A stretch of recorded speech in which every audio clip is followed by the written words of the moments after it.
could be the end of their borderless dream. So what does this say about open border policies? Here to discuss is former Kansas Secretary of State who helped draft President Trump's border and immigration plan, Kris Kobach. Kris, welcome. Good morning. So are open borders a thing of the past? Well, in Europe right now, of course, they've got this Schengen Accord, which is their agreement whereby all European Union members, citizens of one member nation, can just go across into another nation without even having to check a passport. Open borders for citizens of the member nations. But as you have reported, there's over 300 cases of coronavirus in Italy right now. And so all of the other EU nations are looking at Italy thinking, wait a minute, we've got wide open borders. We don't like this very much.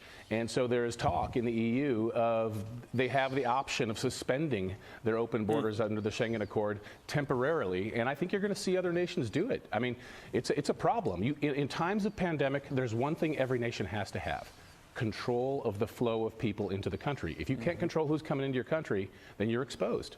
Well, the president spoke about this last night. He talked about closing our borders to contain the coronavirus. Right here, here's what he had to say.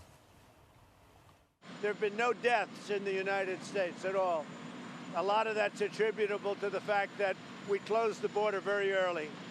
Otherwise, it could be a different story. I mean, Kris, moments like this expose the ultimate betrayal of sovereign nations whose first responsibility is to keep their citizens safe, yet they think with some fantasy of globalism they can open their borders and everything will be okay. That's absolutely right. And President Trump did the right thing by closing our ports of entry to people coming in from China. And that was the best move he could have made, and I'm glad he did it under criticism from the left. But I'll tell you this, all of this talk about securing our borders does expose one problem that we still have. Because Congress failed to give President Trump the money early enough and in enough quantity, we still don't have adequate border wall built. And so there is a wide open door there.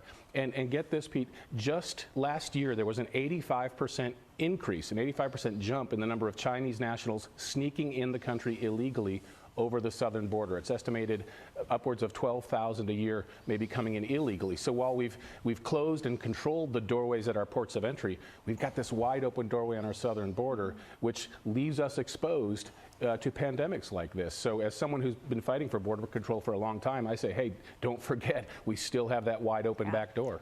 Yeah, thank you, Kris. And in the midst of all this, you still have Democrats downplaying the importance of that border security and people like Elizabeth Warren suggesting, oh, let's transfer some funds away from that. I mean, it's kind of insane when you really think about it. But we appreciate your take, and thank you so much for being here. Thank you, Kris. Appreciate it.